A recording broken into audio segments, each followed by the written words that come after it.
আগের পর্বে আমরা কামরূপের আদি রাজাদের কথা জেনেছি। আজ আমরা জানবো সেই ঐতিহাসিক রাজবংশগুলোর কথা যাদের হাত ধরে কামরূপ ভারতের মানচিত্রে এক শক্তিশালী রাজ্য হিসাবে পরিচিত পেয়েছিল।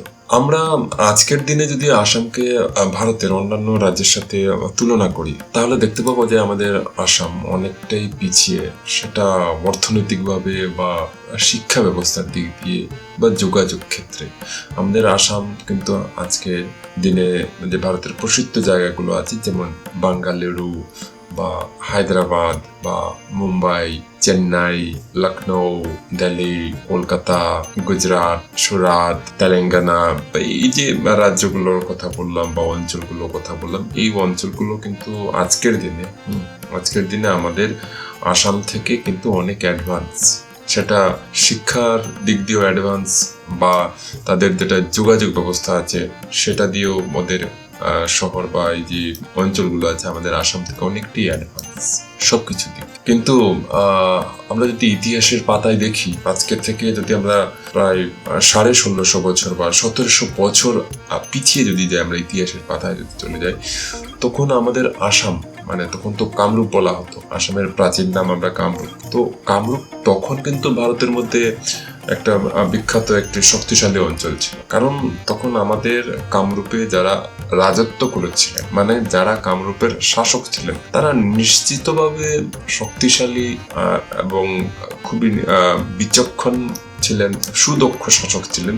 তো আমরা আজকের এই ভিডিওতে তখনের সময় 3টা শক্তিশালী রাজবংশের বিষয়ে জানব। তো আজকে থেকে 1676 বছর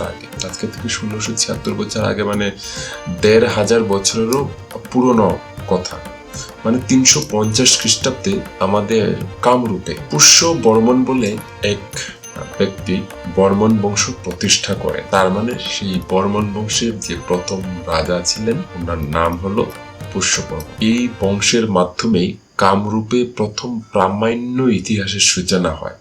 একটা কথা, আগে আমরা এই চ্যাপ্টারের ফার্স্ট পার্টে যে রাজাদের কথা বলেছিলাম, যেমন নরকাসুর, হটকাসুর, সম্বরাসুর, তখন আমরা একটা কথা বলেছিলাম আমাদের ফার্স্ট ভিডিওতে যে এই রাজাদের কথা আমরা পৌরাণিক গল্পতে পেয়েছি, কিন্তু খুব একটা প্রমাণ বা তথ্য তাদের বিষয়ে কোথাও পাওয়া যায়নি। কিন্তু আজকে থেকে বা এই যে পার্ট 2তে আমরা যাদের কথা পড়বো, এইটা কিন্তু পুরো প্রামাণিক।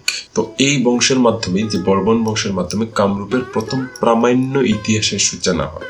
তার আগের পার্টে যে রাজার কথা আমরা বলেছিলাম সেগুলো কিছুটা লোক মুখে প্রচলিত ছিল বা কিছুটা আমরা পৌরাণিক গ্রন্থে পেয়েছি, কিন্তু আজকের দিনে সেগুলো কোনো শিলালিপি বা সেই স্ট্রং যেটাকে প্রুফ বলে সেটা কিন্তু পাওয়া যায়নি।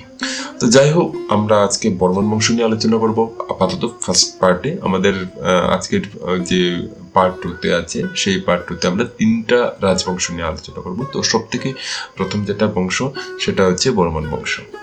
তো এই বংশের প্রতিষ্ঠাতা ছিলেন পুষ্য বর্মন, আর এই বংশেরই শ্রেষ্ঠ রাজা হচ্ছেন ভাস্কর বর্মন। তো এদের কথা, এই যে ভাস্কর বর্মন বা এই যে বর্মন বংশের কথা বললাম, এদের প্রমাণটা কোথায় পাওয়া গেল? এরা যে আমাদের এই কামরূপে রাজত্ব করেছিলেন, শাসক ছিলেন। আমরা যদি বাংলাদেশের নিদানপুর বলে একটা অঞ্চল আছে, সেই অঞ্চলে একটা তাম্র ফলক আছে। সেই তাম্র ফলকে এদের বিষয়ে উল্লেখ আছে যে আজকে থেকে 1676 বছর আগে পুষ্য বর্মন কিভাবে কামরূপে এসে বর্মন বংশ প্রতিষ্ঠা করেছিলেন, বা ইভেন কি যারা যে ভাস্কর বর্মন, ওদের কোথাও সেই বাংলাদেশের নিদানপুরের তাম্র ফলকে পাওয়া যায়। সেখানে এই পুষ্য বর্মনকে কিন্তু খুবই শক্তিশালী এবং গুণী রাজা হিসাবে বলা হয়।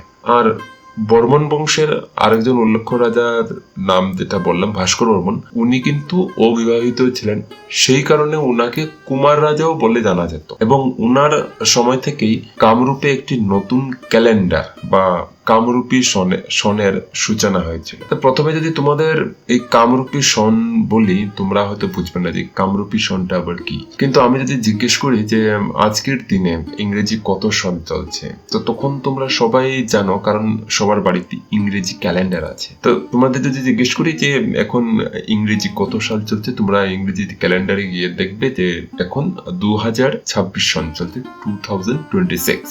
আর যদি জিজ্ঞেস করি যে বাংলা কত সাল চলছে বা বাংলা কত সন চলছে, যাদের বাড়িতে বাংলা ক্যালেন্ডার আছে তোমরা সেই বাংলা ক্যালেন্ডারে গিয়ে দেখো এখন 1433 সাল চলছে। আর মাস যদি জিজ্ঞেস করি, তোমরা সবাই জানো এখন বৈশাখ মাস চলছে আজকের দিন। তো এখন যদি তোমাদের জিজ্ঞেস করা হয় যে ইসলামের একটা ক্যালেন্ডার আছে যেটা সৌদি আরব বা মধ্যপ্রাচ্যের মানে মুসলিম কান্ট্রিতে সেই ক্যালেন্ডারটা সেখানে খুব বেশি প্রচলিত। আমাদের দেশেও সেটা আছে, তবে তোমাদের যারা বন্ধু আছে যারা মাদ্রাসায় পড়াশোনা করে তাদের একবার জিজ্ঞেস করতে দেখবে যে আজকের দিনে ইসলামিক ক্যালেন্ডার যেটাকে হিজরি বলা হয়, সেখানে আজকের দিনে কত ডেট বা কত তারিখ ওদের জিজ্ঞেস করে দেয়। তবে আমি তোমাদের বলে দেই, এখন ইসলামিক যেটা ক্যালেন্ডার যেটাকে হিজরি বলা হয়, সেখানে 1447 সাল চলছে। তো তোমরা বুঝতে পেরেছো এই ক্যালেন্ডারের কথাটা। তো ভাস্কর বর্মনের রাজত্বকালে আসামও একটা কামরূপী ক্যালেন্ডার বা কামরূপী সন যেটাকে ভাস্করাব্দ বলা হতো। তো সেটা তখন সূচনা হয়েছিল ভাস্কর বর্মনের সময়। তোমাদের বাড়িতে যদি অ্যাসামিস ক্যালেন্ডার থাকে, তো আমি জানি তোমরা যারা আমার স্টুডেন্ট আছো এখানে অধিকাংশ আমার স্টুডেন্ট বাঙালি, তো অ্যাসামিস ক্যালেন্ডার হয়তো তোমাদের বাড়িতে নেই, কিন্তু তবুও যদি কেউর বাড়িতে অ্যাসামিস ক্যালেন্ডার থাকে তো সেখানে গিয়ে দেখবে যে আজকের দিনে কত ভাস্করাব্দ চলছে। তো আমি বলে দিই, আজকের দিনে 1433 ভাস্করাব্দ চলছে, যেটা আমাদের বাংলা ক্যালেন্ডারের সাথে খুব মিল, কারণ আমাদের বাংলা ক্যালেন্ডারও বর্তমানে 1433 সাল। তো আশা করি তোমরা এই ভাস্করাব্দ যে বা কামরূপী সন সেটা কি তোমরা বুঝতে পেরেছো। যেরকম ইংরেজি ক্যালেন্ডার আছে, ইসলামিক ক্যালেন্ডার যেটাকে হিজরি বলা হয়, আমাদের বাংলা ক্যালেন্ডার আছে যেটাকে 1433 সাল চলছে, ঠিক তদ্রূপ ভাস্কর বর্মনের রাজত্ব কাল থেকে কামরূপে মানে আসামেও একটা নিজস্ব ক্যালেন্ডার চালু হয়। সেই মতে আমাদের আসামে বা ভাস্করাব্দ সেটাকে 1433 ভাস্করাব্দ মানে আজকের দিনে যদি বলি 1433 ভাস্করাব্দ চলছে। তো তার মানে বোঝা গেল যে এই ভাস্কর বর্মনের প্রভাব খুব বেশি, আর এই ভাস্কর বর্মনই এই বর্মন বংশের শ্রেষ্ঠ রাজা। তার রাজত্বকালেই বিখ্যাত চীনা পর্যটক হিউয়েনসাং কামরূপে এসেছিলেন। পর্যটক মানে জানো, পর্যটক মানে আজকের দিনে তোমরা ইউটিউবে দেখবে যে অনেক ব্লগার আছে যারা এই মোবাইল নিয়ে বিভিন্ন জায়গায় ঘুরে বেড়ায়, সেখানের ওরা কোথায় যায় কি করে সেগুলো ভিডিও করে, এবং ভিডিও করে ওরা ইউটিউব বা ইনস্টাগ্রাম বা ফেসবুকে সেই ভিডিওগুলো ছেড়ে দেয়। তো আমরা বলতে পারি যে আজকের ইউটিউবের যারা ব্লগার আছে বা ইনস্টাগ্রাম বা ফেসবুকে যারা ব্লগার আছে, তারা দেখবে বাইক নিয়ে বা গাড়ি নিয়ে মোবাইল নিয়ে বিভিন্ন জায়গায় যাচ্ছে, ভারতবর্ষের বিভিন্ন জায়গায় যাচ্ছে। ইভেন যাদের একটু টাকা পয়সা আছে ওরা তো অন্যান্য দেশও যাচ্ছে, বাংলাদেশ যাচ্ছে, পাকিস্তান যাচ্ছে, ইংল্যান্ড যাচ্ছে, আমেরিকা যাচ্ছে।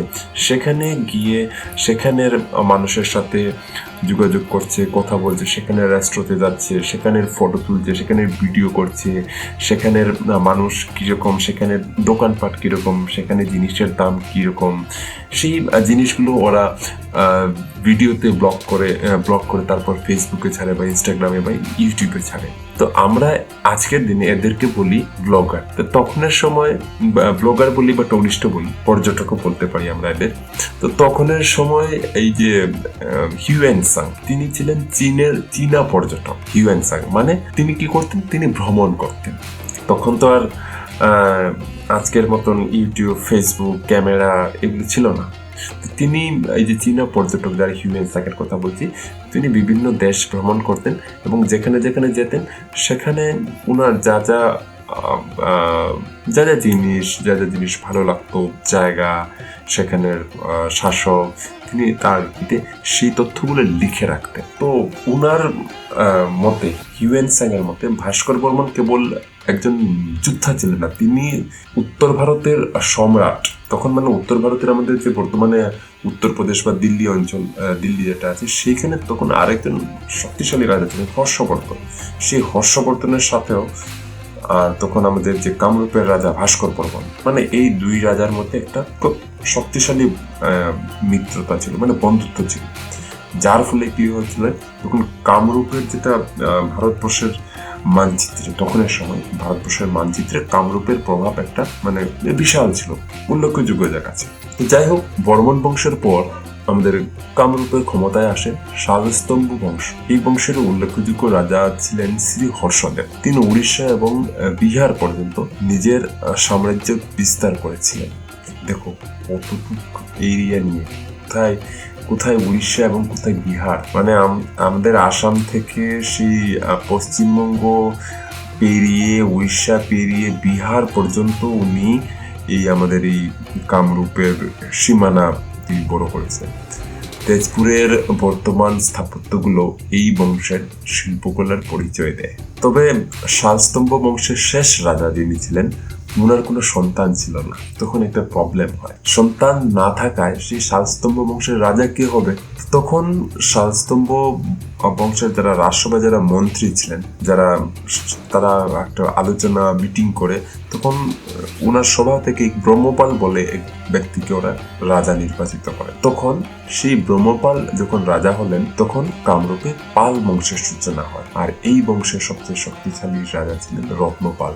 তিনি ব্রহ্মপুত্রে, আজকে আমরা ব্রহ্মপুত্র তো জানি, সে ব্রহ্মপুত্র নদের তীরে দুর্জয় নামক এক সুরক্ষিত রাজধানী তৈরি করেছিলেন, যা কেউ জয় করতে পারত না, এবং তার আমলে বিদ্যা ও শিক্ষার ব্যাপক প্রসার ঘটেছিল। তো আজকে আমরা মোটামুটি এই ভিডিওর শেষ পর্যায়ে চলে এসেছি। আমরা প্রাথমিক ধারণা এই তিনটা বংশের বিষয়ে পেয়ে গেছি। তো এই রাজবংশগুলোর কথা আমরা জানতে পারি ভাস্কর বর্মনের নিধানপুর তাম্রলিপি এবং ডুবি তাম্রফলক থেকে, এবং এই শিলালিপিগুলো আমাদের ইতিহাসের অমূল্য দলিল। তো পুষ্যবর্মন থেকে রত্নপাল, এই দীর্ঘ সময়ে কামরূপ হয়ে উঠেছিল শিল্প, সংস্কৃতি এবং বীরত্বের দেশ। যাই হোক, আমরা পরবর্তী এবং শেষ পর্বে আমরা দেখব সেই সময়কার মানুষের জীবনযাত্রা এবং আরেকজন বিখ্যাত রাজা পৃথুর ঐতিহাসিক বীরত্বের কথা। সেটা আমরা এই অন্তিম ভিডিও, মানে এই চ্যাপ্টারের বা পার্ট 3-তে আমরা দেখব। ততক্ষণ পর্যন্ত তোমরা ভালো থেকো, সুস্থ থাকো। ধন্যবাদ।